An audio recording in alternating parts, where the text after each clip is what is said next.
नमस्कार दोस्तों। जब भी हम कनाडा के बारे में बात करते हैं या फिर हॉलीवुड या बॉलीवुड की कोई ऐसी फिल्म देखते हैं जिसमें कनाडा का कोई शहर जैसे वैंकूवर फिल्माया गया हो, तो हमारे सामने बर्फ की सफ़ेद चादरों से ढके हुए पहाड़ों के दृश्य सामने होते हैं।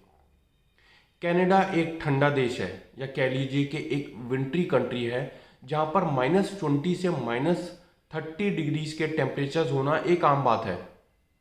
मगर आजकल कनाडा एक भीषण हीट वेव से गुजर रहा है। कनाडा के कुछ भागों में तापमान 49.6 डिग्रीज तक पहुंच गया है, या फिर ऑलमोस्ट 50 डिग्रीज हो चुका है। इतनी गर्मी तो दिल्ली में भी नहीं पड़ती।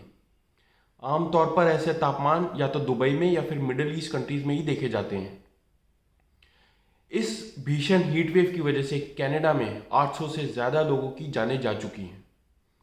एक्सपर्ट्स का मानना है कि इस हीट वेव की वजह क्लाइमेट चेंज है, मगर टेक्निकली ये एक हीट डोम इफेक्ट की वजह से हुआ है।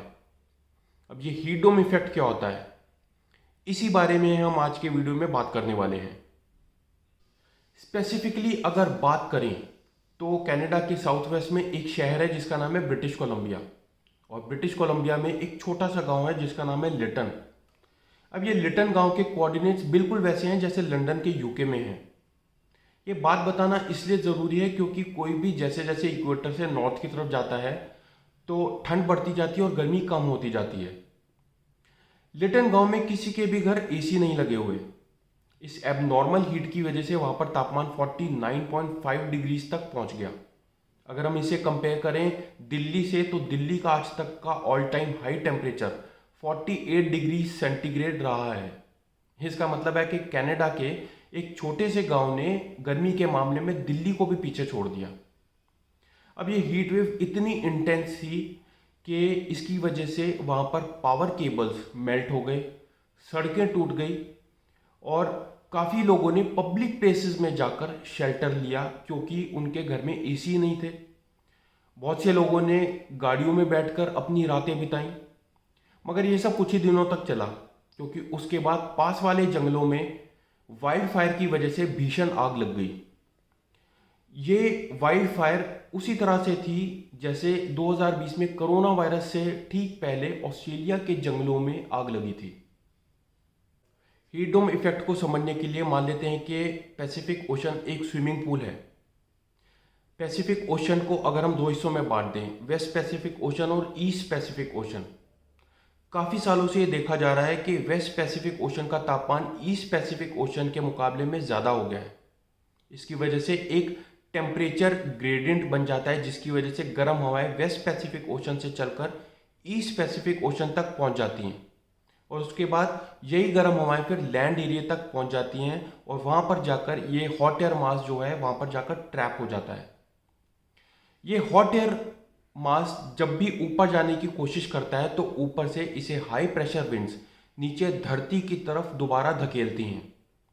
आमतौर पर क्या होता है कि गर्म हवाएं धरती से इवेपोरेट होती हैं और डिसिपेट हो जाती हैं, मगर इस केस में ये हॉट एयर मास जब भी ऊपर जाने की कोशिश करता है तो ऊपर से हाई प्रेशर विंड्स इसे नीचे धरती की तरफ धकेलते हैं, और इसकी वजह से ये कंप्रेस हो जाती है और इसकी हीट इंटेंसिटी और ज़्यादा बढ़ जाती है।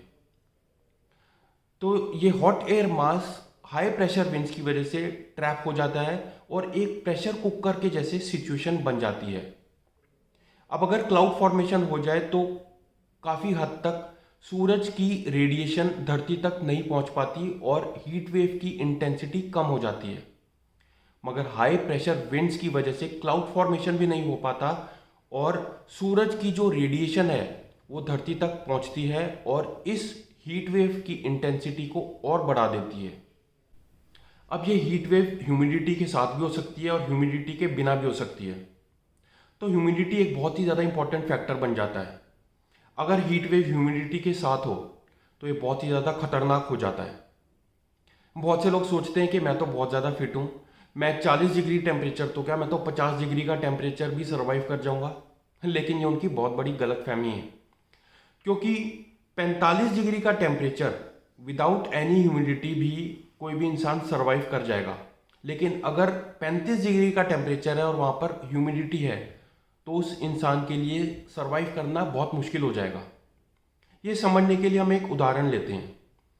एक इंसान है जो एक बंद कमरे में बैठा है, उस कमरे में ना के बराबर ह्यूमिडिटी है, वो आराम से बैठा है, रेस्ट कर रहा है, लगातार पानी पी रहा है, उसने कम से कम आरामदेह कपड़े पहन रखे हैं और कोई भी फिजिकल एक्टिविटी नहीं कर रहा है, तो वो इस केस में 46 डिग्रीज का टेम्परेचर भी सरवाइव कर जाएगा, क्योंकि उसे लगातार पसीना आ रहा है जो लगातार इवेपोरेट हो रहा है और जिसकी वजह से उसके शरीर को एक कूलिंग इफेक्ट मिल रहा है। लेकिन अगर उस कमरे की ह्यूमिडिटी बढ़ा दी जाए या फिर वो इंसान पानी पीना बंद कर दे या फिर वो इंसान कोई फिजिकल एक्टिविटी शुरू कर दे, तो ऐसे में उस इंसान का वहाँ पर सरवाइव करना बहुत ही ज़्यादा मुश्किल हो जाएगा। यहाँ पर एक कंसेप्ट आता है जिसका नाम है वेट बल्ब कंसेप्ट। ये एक मिनिमम टेम्परेचर होता है जो इवेपोरेटिव कूलिंग की वजह से अचीव किया जा सकता है। यही वजह है कि दुबई और राजस्थान का 40-45 डिग्री टेम्परेचर भी सहन किया जा सकता है क्योंकि वहाँ पर ह्यूमिडिटी नहीं होती। लेकिन अगर केरला का 40 डिग्री टेम्परेचर है और वो किसी बीच पे है तो वहाँ पर सरवाइव करना बहुत ही मुश्किल हो जाएगा क्योंकि वहाँ पर ह्यूमिडिटी बहुत ही ज़्यादा होती है। बहुत से लोगों को एक गलत फहमी है कि ग्लोबल वार्मिंग की वजह से टेम्परेचर सिर्फ राइज करते हैं, लेकिन ऐसा बिल्कुल भी नहीं है, क्योंकि ग्लोबल वार्मिंग की वजह से एक्सट्रीम वेदर कंडीशंस बढ़ जाती हैं। जैसे गर्मी और ज़्यादा गर्म हो जाती हैं, सर्दियाँ और ज़्यादा ठंडी हो जाती हैं, नेचुरल डिज़ास्टर्स की फ्रीक्वेंसी और ज़्यादा बढ़ जाती है, जैसे टॉर्नेडोज हैं, फ्लड्स हैं, ये सब बहुत ज़्यादा होने लगते हैं और बायोडाइवर्सिटी को भी बहुत ज़्यादा नुकसान पहुंचने लगता है। अगर हम स्टैटिस्टिक्स की बात करें तो 1960s के मुकाबले आज हीट वेव की इंटेंसिटी 3 गुना तक बढ़ चुकी है। एक्सपर्ट्स के हिसाब से हीट वेव के पीछे क्लाइमेट चेंज एक बहुत बड़ा कंट्रीब्यूटर है। अब ये समय आ गया है कि बहुत से देशों की सरकारों को ये इनिशिएटिव्स लेने पड़ेंगे, स्टेप्स लेने पड़ेंगे कि वो क्लाइमेट चेंज में अपना योगदान दें। जैसे फॉसिल फ्यूल्स के यूज़ को डिस्करेज करें, इलेक्ट्रिक व्हीकल्स को प्रमोट करें, कार्बन टैक्स को बढ़ाएं, फॉसिल फ्यूल्स पे लगी हुई सब्सिडीज़ को कम करें। रिसेंटली ये देखा गया है कि रशिया के जो नॉर्दर्न सिटीज़ हैं जो आर्कटिक सर्कल के पास हैं, वहाँ पर गर्मियों ने अपने रिकॉर्ड तोड़े हैं। तो अगर सरकारें इनिशिएटिव नहीं लेंगे, स्टेप्स नहीं लेंगे जल्दी से जल्दी, तो ऐसे क्लाइमेट चेंजेस होते रहेंगे। तो मैं उम्मीद करता हूँ कि मैंने आज के वीडियो में आपको हीट डोम इफेक्ट और क्लाइमेट चेंज के बारे में काफ़ी जानकारी दे दी है। अगर आपको ये वीडियो अच्छी लगी हो, इन्फॉर्मेटिव लगी हो, तो इसको लाइक करें, शेयर करें और सब्सक्राइब करें। Sachin Gulati signing off.